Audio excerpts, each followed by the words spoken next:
Welcome in, everybody, to Fantasy Pros. This is the Fantasy Football Podcast. It is me, Joey P, Joe Pisapia, and it's Monday morning. It's time to get back to the grind that is the waiver wire. It never stops. You know why? Because it's the NFL, and new opportunities, or should I say injuries, constantly show themselves as new chances for other players to all of a sudden become more fantasy relevant, and it never ends. It's like spinning that wheel on, of course, the Price is Right, where it just goes beep, beep, beep, beep, beep, beep, over and over and over again, and we'll see who we land on today. Pat Fitzmaurice, my patty cakes, as always, is here, and D-Bro Derek Brown, the king of bros, the fantasy bro, are going to help us break down the names, but before we do, we're going to give away free stuff, because that's all we do here on the show. Well, we give away advice, too, but we're also giving away free stuff. We had that amazing Jonathan Taylor jersey, who, by the way, is now out for 3 to 5 weeks, not 2 to 3.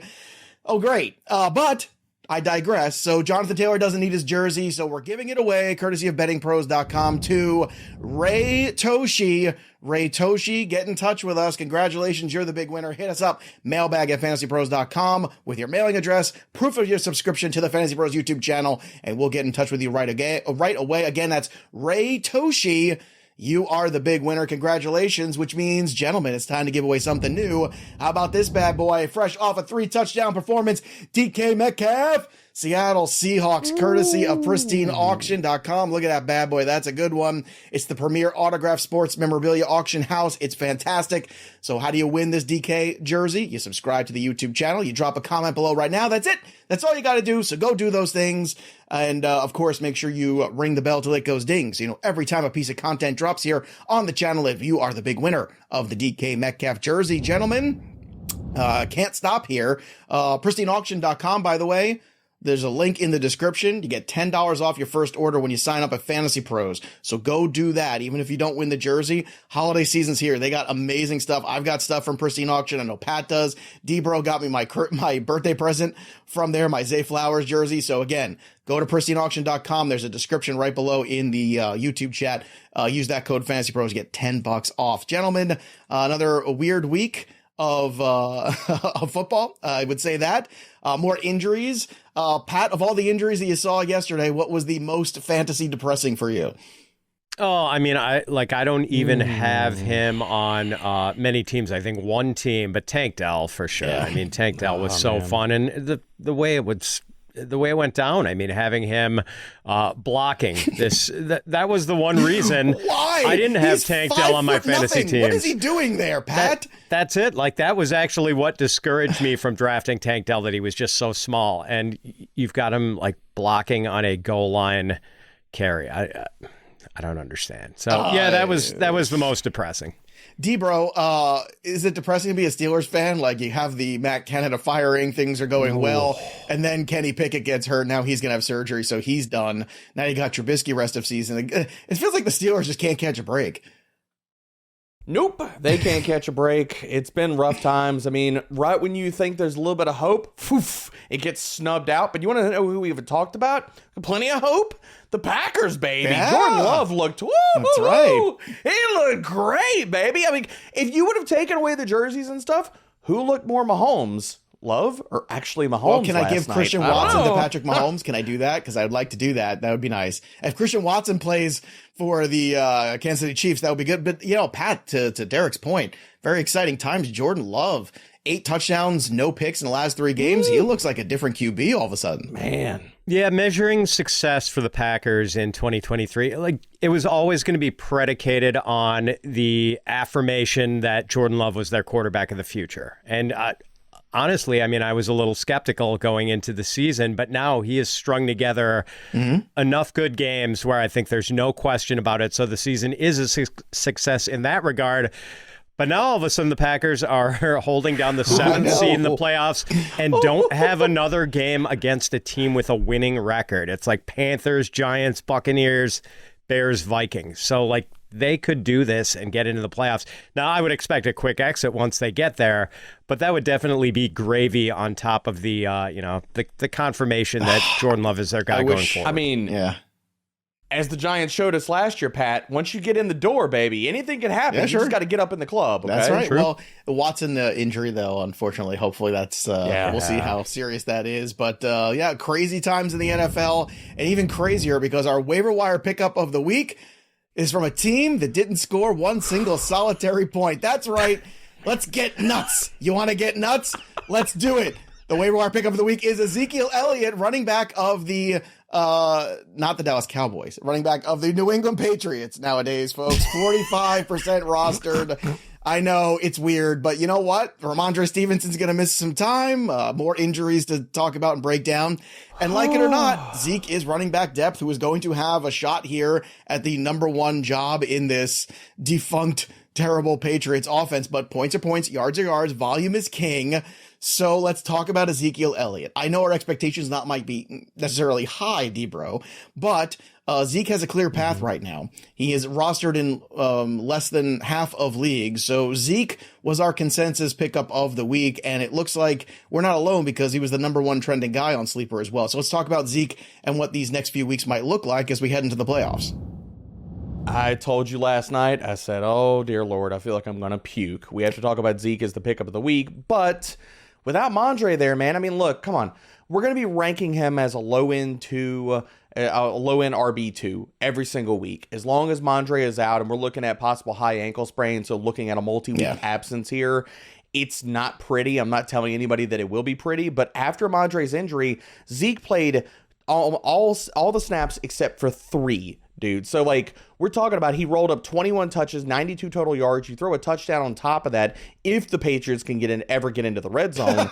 And we're looking at a top 15 back. Like, run away from it, hate it all we want to, but it's true, man. And the matchups upcoming for Zeke, assuming this is a 3-week absence for Mondre, are pretty damn good, man. The Steelers, okay, that's not a great run defense, but the Chiefs, you can run on them. The Broncos, you can run on them. So even if they just wanted to say, look, we're not going to throw the ball that much, we're going to give Zeke 25 carries a game, because why the hell not?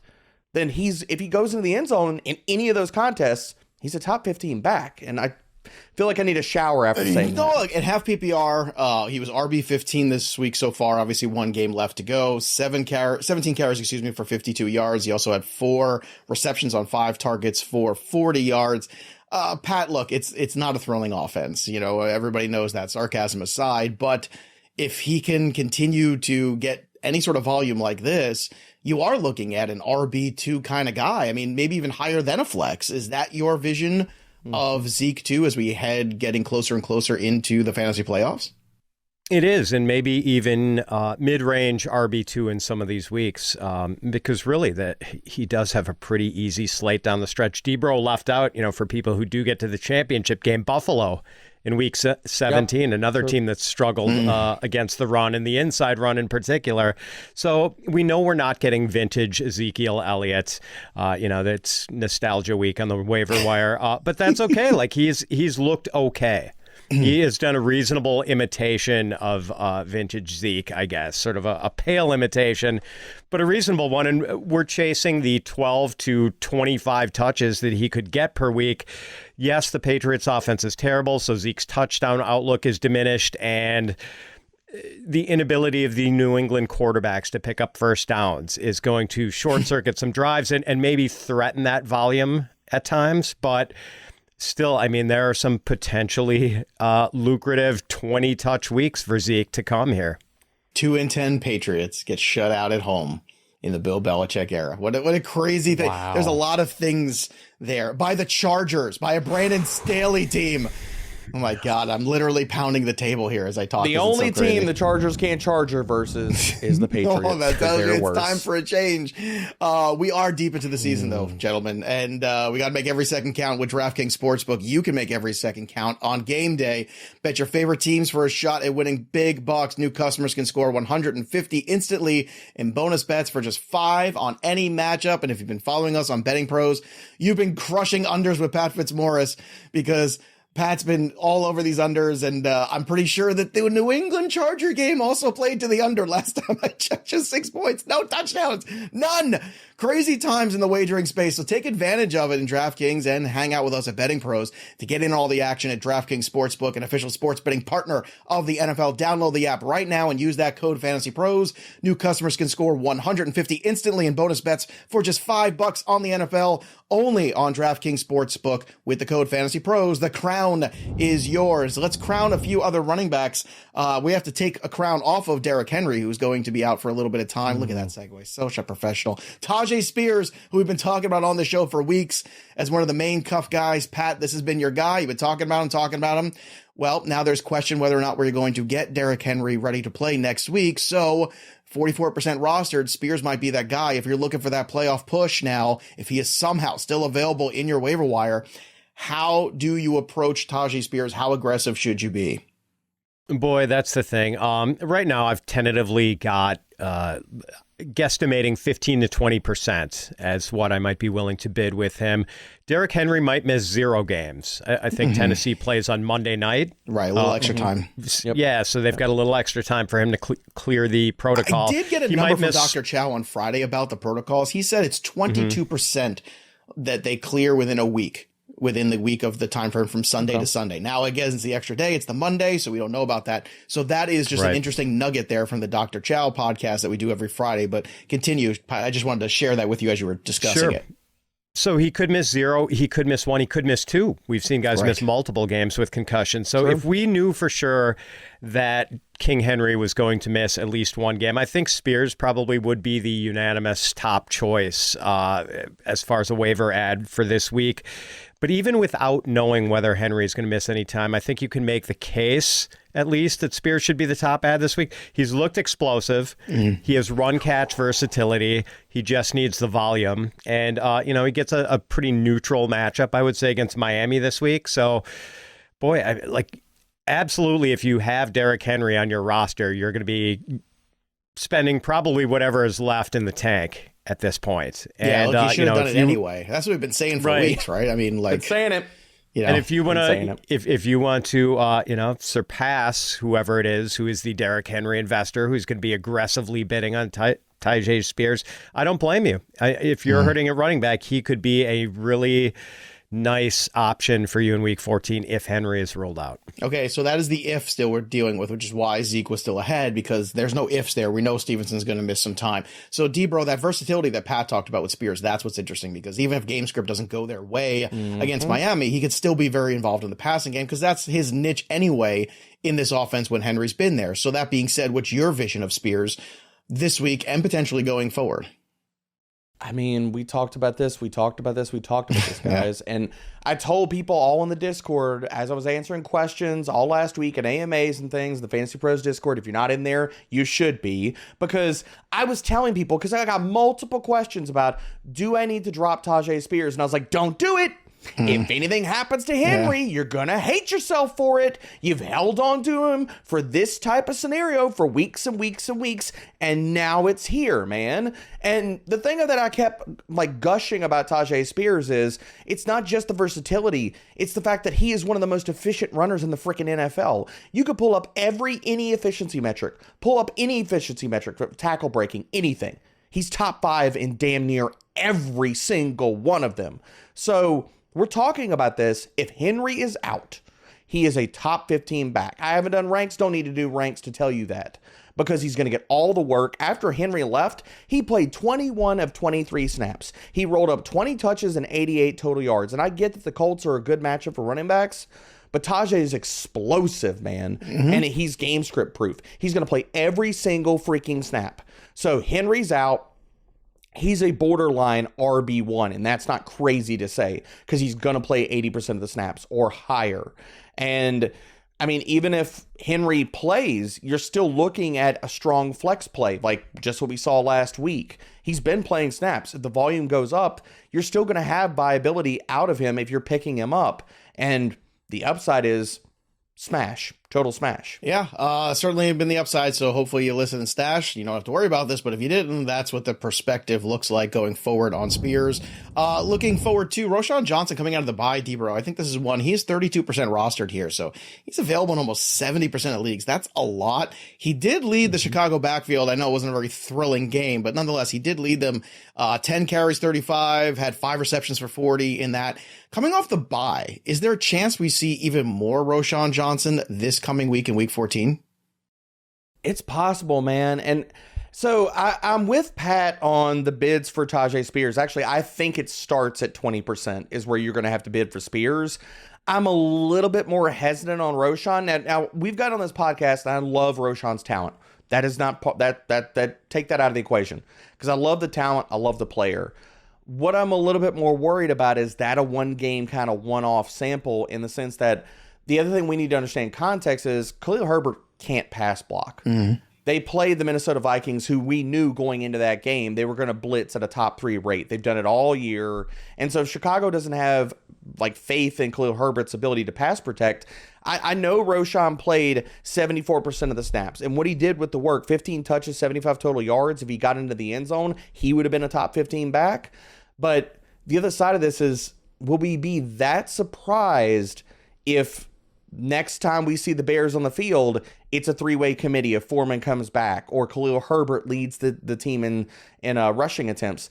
I'm not going to be that surprised with that. So while I want to believe in the breakout, I also think that this could be a lot to do with the matchup, the blitz rate, things like that, and the other nuances of the game. So I'm in the kind of 6 to 10% range. Okay.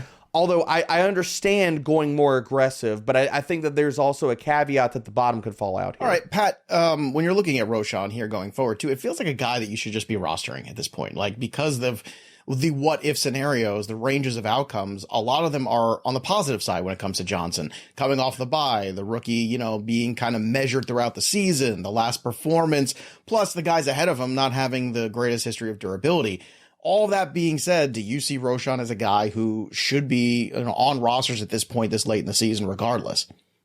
Most definitely. I understand why he might not be in 10-team leagues, short bench leagues, but in most conventional 12-team leagues, yes, Roschon should be on someone's roster. And Debro makes a really good point about maybe the blitz pickup being the reason for the workload spike for Roschon Johnson back in week 12. But he did actually look really good in that game. Like, I thought that was his best performance of the year. And even if that was in fact the case, like, I think it would make sense for the Bears to give him sort of an audition for a bigger role in 2024 with their final games of the season. So, like, we could see that happen where just it makes more. They know what they have in Khalil Herbert. We pretty much know what Deonta Foreman is at this point in his career. But maybe the Bears want to get an idea of what it would look like with Roschon Johnson as their lead back. It feels like everyone in Chicago is on audition right now with all those picks that they've got in the first 5. Let's talk about Dearness Johnson. He is just 20% roster right now, coming off back-to-back weeks of RB33, RB37. He had 7 carries in each, and he was a hot ad this week because of the ATN injury. Pat, is Dearness Johnson somebody that people should be sliding through that waiver wire here with? We know Travis Etienne's going to play tonight. That's all the news we've gotten. We know it's Monday morning as we talk about this, so it's hard to look into the future. But is this a guy that we left out of the handcuffs discussion that maybe we shouldn't have? Yeah, because he was sort of a late mover as far as his clear vaulting of Tank Bigsby for the number 2 spot on the Jaguars depth chart. So I think he is a priority ad really only for the Travis Etienne stakeholders. They need to get Dearness Johnson on the roster. And, this is a dude who seems to play well whenever he gets the chance. And we saw it a couple of years ago with Cleveland where he was forced into action for them on a Thursday night against the Denver Broncos and went absolutely berserk. Like, Dearness Johnson is a guy we keep wanting to overlook, and then he pops up and has a terrific game. So, if you have Travis Etienne, you should probably have Dearness locked in just in case something happens to Etienne down the stretch. And Debro, you were somebody very in on whoever the second guy was, and it was Tank for you in draft season. But now, obviously, it seems like Dearness Johnson is that guy. That being said, since you coveted that role of the number 2 guy in Jacksonville, is Dearness Johnson someone to covet? I think he absolutely is. And I'll also double down and say that even if you don't have Etienne, I think that he needs to be picked up. I think that there's a very similar case as far as like looking at Roschon, looking at Tyjae. We know the Jacksonville Jaguars offense is explosive. They could put up points. It seems like at this point of the season, they're actually finding themselves. Trevor Lawrence is playing better, so touchdown equity goes up. And the schedule lines up pretty good because actually, on the top of my head, I didn't know what the Jacksonville Jaguars rest of the season schedule looked like. But after they play the Bengals, it's a really nice rushing matchup schedule. So if ETN were to miss any time, because he has the rib issue, you get banged up running between the tackles, not crazy to say that. This schedule is beautiful, guys. Like, after they play the Bengals, they get the Browns, you can run on them. The Ravens, you can run on them. Tampa Bay, Chuba Hubbard just rolled up 100 freaking rushing yards, so we need to kind of look at what their run defense looks like. And the Panthers. So anything happens to ETN, you need to have D'Ernest on your roster. All right. Maybe a guy we don't need to have on our rosters anymore, Miles Sanders. Chuba Hubbard, another big game for him. But Miles Sanders still almost 50% rostered still in leagues. D-Bro, is it time to drop him for guys like Spears, for guys like Roschon, and even D'Ernest? Gone. I mean, this was my worry about like anybody that was holding on to hope, because I saw some things out there like, oh, Deuce Staley's gone, unleashing Miles Sanders. I was like, do you not understand that Deuce Staley's like actually Miles Sanders? He was a Sanders guy. That was why everybody liked Sanders in the offseason, was because of that was his dude. Right. Yeah. Like, so now he's gone. Chuba might get all the work. And what happened? That's exactly what happened. So bye-bye, Miles. Pat, same thing about Miles. Is he gone, kicking to the curb? Yeah. Miles Sanders played half as many snaps as Chuba Hubbard yesterday, and it's not an offense that can support two fantasy-relevant running backs. All right, let's talk reminders, too, because I know they were on buys, but we were talking about these guys. Ty Chandler, still floating out there in 70% of leagues. He's just 31% rostered on Sleeper. And Keaton Mitchell, still 51%. I don't know what's going on. I don't know why that is. But go get him now. Now is the time to do this, coming out of this bye, too, because we don't know what that backfield's going to look like. So be proactive. I know we've been talking about it. We talked about him last week and the week before. I can't believe those numbers are what they are still. So go be an active manager. Also, be active this holiday season and get some gifts that are outside the box. We're going to talk about a few here today. And one of them is, of course, tickets. And I love live events. D-Bro knows it. Pat knows it. I go to concerts. I go to everything. But the thing is, I hate the hidden fees. They suck. And customer service is terrible at a lot of these places, too, that do the tickets. So I discovered Fanimal, and Fanimal has tickets to everything. Concerts, festivals, basketball games, baseball games, hockey, and, of course, the NFL, which I'm sure there's a lot of Jets fans looking to sell some tickets. So you can go to the Jet game anytime you want. There are no fees, too, which is great. So the price you see is actually the price you pay, which is very refreshing. And you heard it here first. Fanimal is the cheapest place on the internet to get tickets. And we've all experienced how painful it is to coordinating, going to live events with friends. There's always somebody's got to put all the money up front and you got to chase everybody for money on the back end. You don't have to do that because Fanimal has a group purchase system that makes it easy to split payments with your friends so nobody's left holding the bag. You don't have to commit until your friends do. And you just pick the seats, pick how many tickets you want, and you pay for yourself, and then you send the link to your friends. And then every time someone joins your group, everyone gets charged separately, and your tickets are all secured. Plus, you can stack cash by inviting friends. $10 every time you invite someone to join a group. There you go, baby. So if you haven't already, go check out Fanimal. They've got amazing customer service. And again, don't take my word for it. Go check out their hundreds of 5-star reviews. And next time you need tickets, don't worry about the big ticket places, all that stuff. Go right to Fanimal.com or download the Fanimal app and use that promo code FanimalPros. That's FanimalPros for $20 off your first purchase. So check them out today. Get that Fanimal on and experience more. Let's experience some wide receivers here too. Let's start with Jameson Williams because this is fun. Jameson Williams is not a volume guy. We know this. Jameson Williams is a big play guy. 2 out of the last 3 weeks, he had big plays for touchdowns. And guess what? He finished as a low-end wide receiver 2 in both those weeks. Now, you might say, Pat, that that's hard to rely on. However, it's becoming more frequent as Jameson Williams is on the field more and more every week now. So that being said, is Williams a guy that we look at him rostered and still just 40% of leagues that people should be looking to add for that explosiveness in their flex spots? I'm not really interested in him, Joe. Okay. It's the trapdoor floor that scares me. You just, in the most important weeks of the fantasy season, it's really hard to start a guy who could very conceivably give you 2 or fewer fantasy points. But like, I think we're encouraged because it was looking like Jameson might be a bust for a while. And now I think he is piquing our interest for 2024. But for 2023, no thank you. All right, so he's a pass. D-Bro, you've had Jameson Williams love in the past. Is it still alive? Does the candle still burn? No, I've had to snuff it out. Oh, that's very sad. That makes me depressed. It's very sad. But at this point of the season, I had a lot of faith whenever I saw his snap share going up. And I was like, okay, could we see the breakout? but the problem is the targets haven't followed. I mean, yes, like he's settled into this mid 50s to like low 60s snap rate, but tell me, like, do we feel good about any of these target totals since he's been in that 2, 3, 3, 1? If he didn't score the rushing touchdown last week, we wouldn't even be discussing him right now, guys. Okay. All right, let's talk about Tutu Atwell, because Puka Nacua had a huge game. Cooper Kupp did get a touchdown, but it was a short touchdown. And anybody watching that game had to understand that Cooper Kupp does not look like Cooper Kupp. He does not have that same get off the line. He does not have that same ability to get open because of these ankle sprains that he's suffered. So that being said, is this a guy worth cuffing? Because, Puka did have that rib injury. He left the game. He came back. Pat, do you think maybe that Tutu is another guy you might want to stash? Because we saw when it was Tutu and just one other guy that Tutu is a part of the offense. Right. Yeah, we did see that earlier in the season, Joe. And we don't typically talk about handcuffs at the wide receiver position, but I do think Tutu is maybe should be particularly appealing for stakeholders in Puka Nacua and Cooper Kupp in case they lose one of those guys. Atwell is a guy who, might appreciate and value on your bench in the next week or two, were there to be an injury to one of those starting receivers.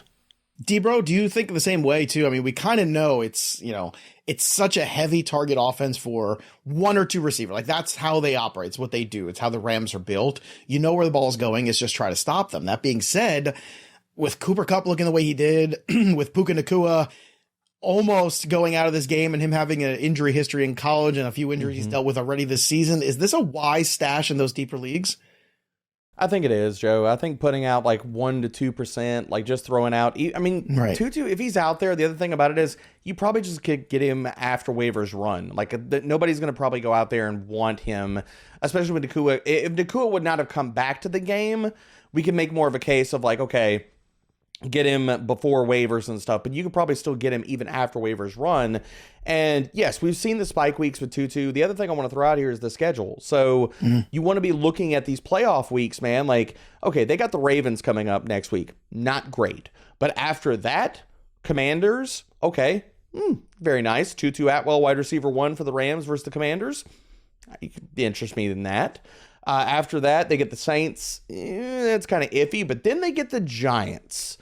Right there in crunch time, baby. So, yes, if Cooper Kupp is still looking like this unfortunate version of Cooper Kupp this year, and Puka Nacua goes out with any type of injury, Tutu could be very live as a wide receiver 3 moving forward, especially in those type of matchups. Now, Jonathan Mingo we dismissed last week, but then the coaching change happened immediately after the show. And Jonathan Mingo did have the best game of his career. 10 targets, 6 catches, 69 yards. He finishes wide receiver 27.5 PPR, just 9 points. I know the offense has a lot of issues, but this is another rookie situation, a rookie that a lot of people liked. And we always see this towards the end game of a season that some of these rookies really start to figure it out. Is Mingo one of those guys for you, D-Bro? Because clearly he's available. He is rostered in just 17% of leagues right now. Yeah, I think he's worth a min bid. Like, I would put him in the same kind of the air of Tutu Atwell. I'm not going to go out there and spend more than like 1 to 2% of my fab. I think that he has shown you the floor. What I question is, what's the ceiling? Like, can he get any touchdowns? Can Bryce Young throw any touchdowns? Like, I think that he falls into kind of like that deep league, maybe 12 team, and you're kind of hurting flex conversation because he has shown the ability to put up usable scores. Like, in 3 of the last 6 games, he's had 4 grabs and at least 60 yards. You throw a touchdown on any one of those, and we're talking like maybe he's a high end 3, low end 2, but again, questioning the touchdown. So I think he's worth the pickup. It just depends on your roster and the league size. I think that's unfair. Bryce Young throws a lot of touchdowns just to the other team. So, Pat Fitzmaurice. Oh, that was a slow your burn. thoughts on Jonathan Mingo? Tell me where I'm telling lies, D. Tell me where I'm telling lies. You're not. All right. So, Pat, your thoughts on Mingo coming off his best performance as a pro? No really soft matchups for him the rest of the way is what's concerning. Saints, Falcons, Packers, Jaguars. Not ideal. And you said it, Joe, like he just had his best game. It was 69 yards on 10 targets. That's 6.9 yards per target. Not very good. The value of a target in Carolina is just not what it is in San Francisco or Buffalo or Houston or Green Bay. So I'm like he slid that in there. So I'm not all that interested in Mingo. Just right. a minimum bid. Like, he should be rostered in most leagues, but I don't know if you're going to be wanting to pull him out in a playoff game. Fair enough. I love a good subtle Fitzy mic drop. That was nice. Just slide that right in there. So subtle. Elijah Moore. Things that I did not think I'd be talking about again. Elijah Moore and Joe Flacco. Those are two things I did not have on my bingo card for 2023 that were going to come together again, but they did. He came together for 12 targets. Now, he only caught 4 of them, but 12 by far the biggest workload in terms of targets that he has had so far. That is very encouraging.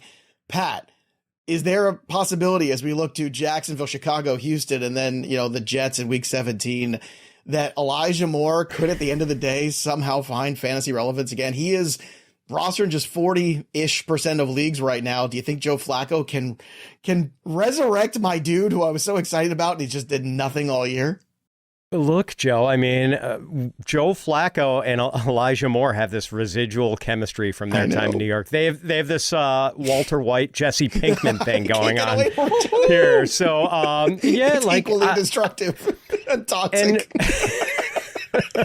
Fair. That's very fair. Yes, but we saw Amari Cooper leave with a concussion, again, leaving his status in doubt. And if he's not playing in week 14, it's possible Elijah Moore is getting 10 or 12 targets from Joe Flacco. So I am kind of interested in Elijah Moore. It's weird that he has only really fired with Joe Flacco. Well, I mean, there might have been we had some Mike White games. There was a Mike White. There were some. Yeah, there might have even been a. Was there a Josh Johnson game where there was a Josh Johnson game? There was a Josh Johnson game. Yes. The checker, the ghosts of quarterbacks past. No kidding. All of which would still have been better than Zach Wilson and Tim Boyle this year. Oh my God. Yeah, well, let's not forget Trevor definitely. Siemian did get in the game too yesterday. So let's not forget that.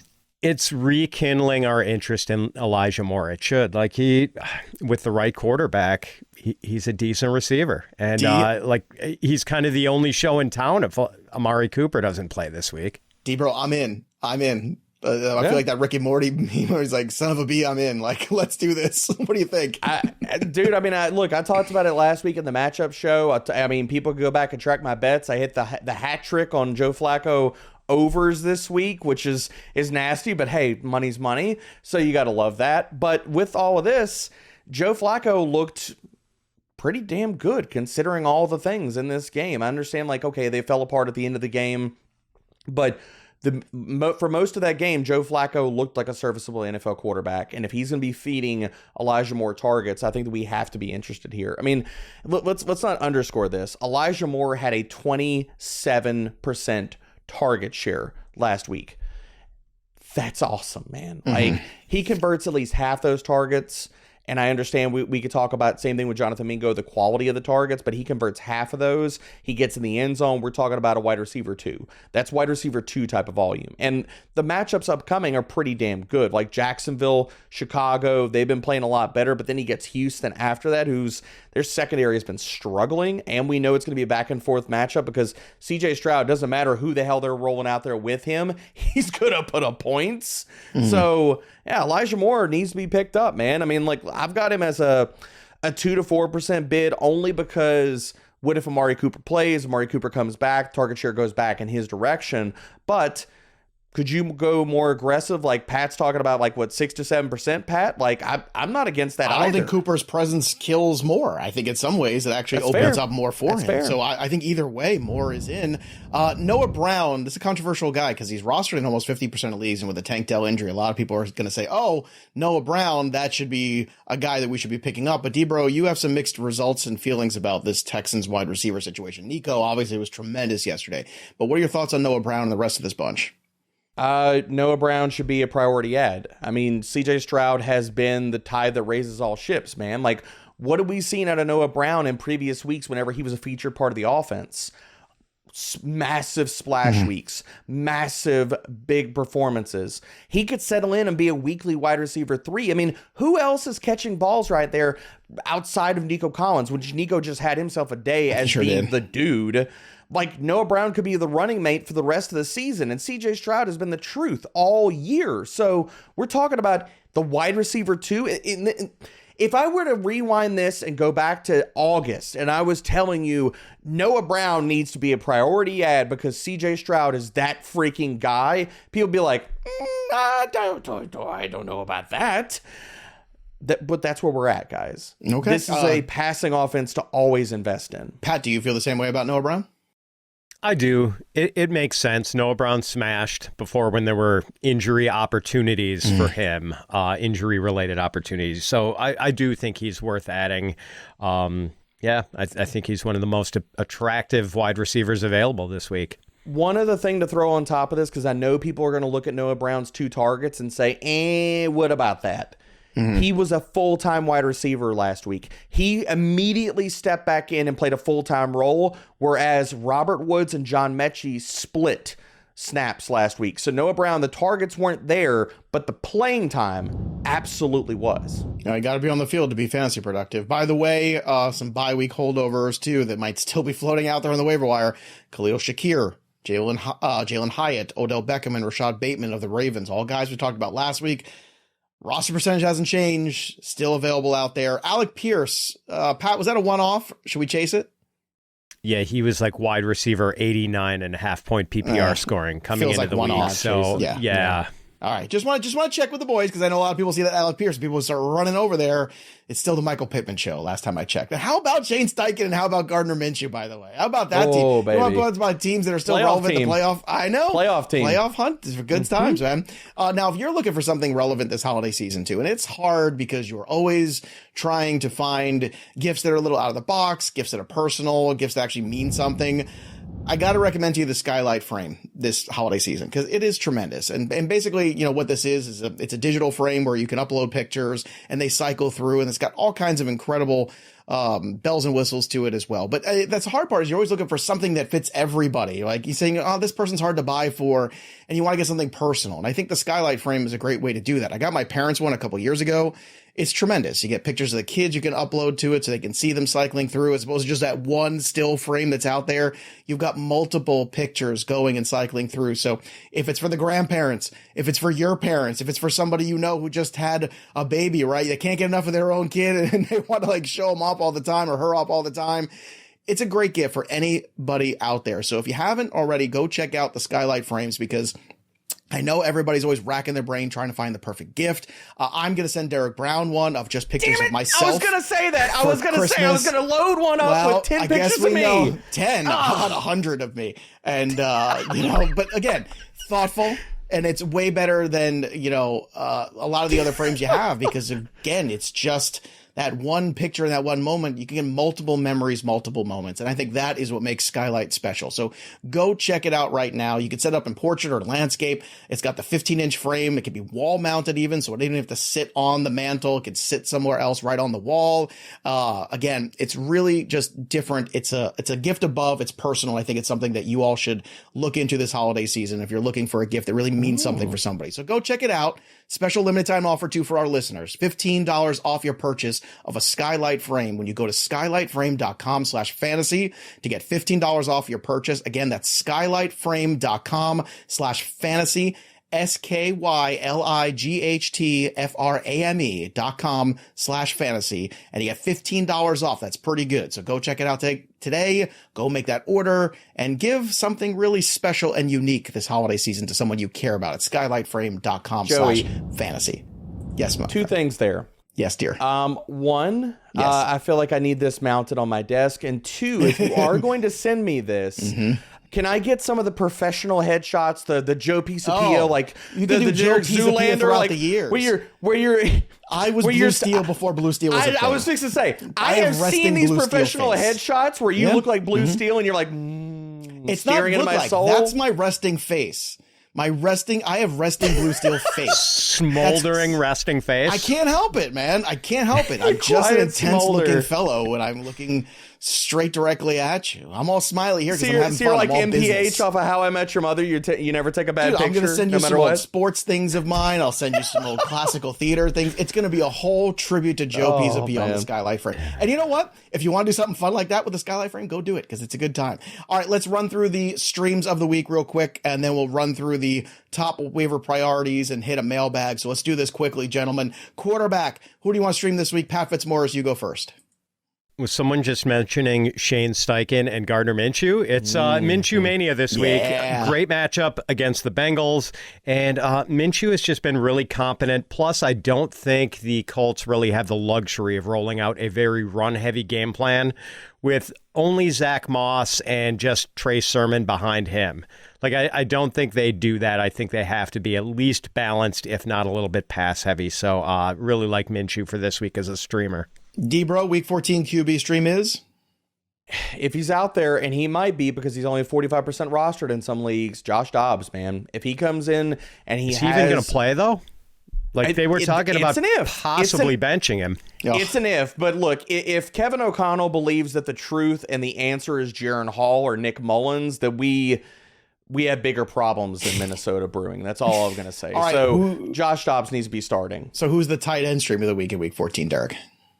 For me, it's Gerald Everett, he who shall not be named. I have not mentioned his name on this podcast since the offseason. Pat's chuckling because every single week, Pat's like, man, what about waivers? We got to talk about Gerald Everett. I'm like, Gerald Everett's not playing snaps. I can't talk about a guy who's not playing snaps, but we saw last week 63% of the snaps. The matchup is fantastic. Denver, it's all things, everything tight end. They've given up the most fantasy points per game, the most receiving yards per game. So yes, Fitzy, I'm going to mention Gerald Everett this week. All right, Fitz, how about you? Who's the guy at tight end that's in for you this week?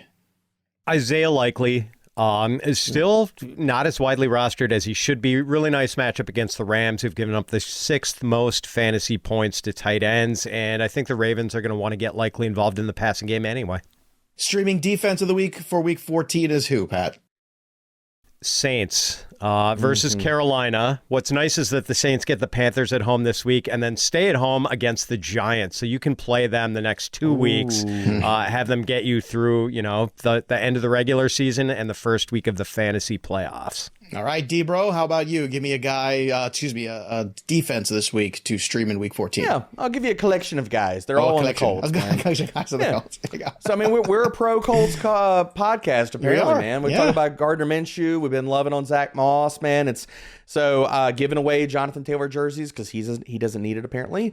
But with Indy, this defense, it should have another good week versus Cincinnati. Their pass defense has really come along since week 7. Lowest pass rating allowed, 12th lowest yards per attempt. So, yeah, I think they can make some noise. All right, let's make some noise with our top 5 ads of the week. D-Bro, kick us off.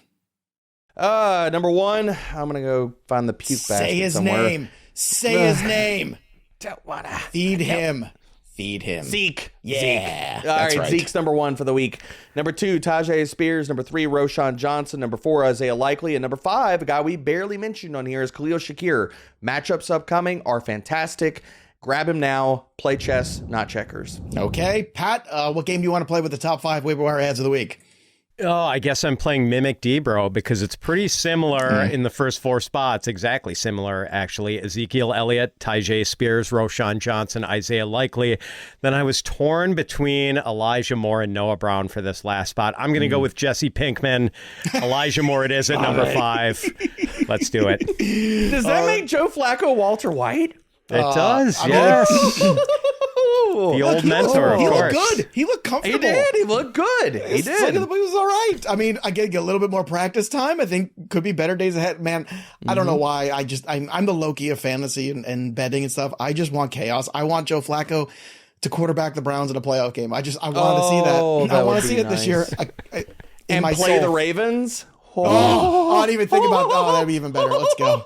All right, let's get out of here in a listener mailbag. Again, fantasypros.com/chat. Our Discord is free to join, so go join it today. Get in all the fun there all season long, all year long. It really never stops. This one is from Kaz Dot. So Gaz Dot wants to know, as the ATN owner, should I be cuffing Bigsby or Johnson rest of season? I currently have Bigsby, but Johnson just came onto waivers, so I think this is pretty clear, right? Dearness is the guy we'd rather have. Yes, gentlemen? Yep. Yeah, there you go, he's Gaz. vaulted Bigsby. Gazdo or Gazdot, I don't know how you say it. There you go. Go get Dearness. And of course, go get your waiver wire on at fantasypros.com because we've got the best waiver wire content in the history of the universe every single week. And it gets updated too. Our waiver rankings, the waiver article by Pat and Debro and our incredible team at Fantasy Pros all going out there. Don't forget, like this video, subscribe to the channel, drop a comment below, and you could win a DK Metcalf jersey. That's a perfect gift for the holidays for yourself or someone you know, a Seattle Seahawks fan perhaps, or somebody that just got destroyed in fantasy by DK Metcalf last week. Either way, it's a great gift. And again, just hang with us all the time. Click that notifications button, ring that bell, so you know every time a piece of content drops here on the Fantasy Bros YouTube channel. And it's a holiday season. Leave a nice review wherever you get your podcast. If it's you've been listening all season long. I see all you people on the Spotify's and everything talking about how much you listen to the Fantasy Pros podcast. We appreciate you. We know there's a lot of fantasy football podcasts out there, and we are your 101, and we love that, and we appreciate that. So go take that time, drop a nice review wherever you get your podcast, Spotify, Apple, it doesn't matter. Just drop the review. We appreciate all of you. That'll do it for us. But the story of the game goes on for Derek Brown and Pat Fitzmaurice. I'm Joey P. We'll see you next time, kids.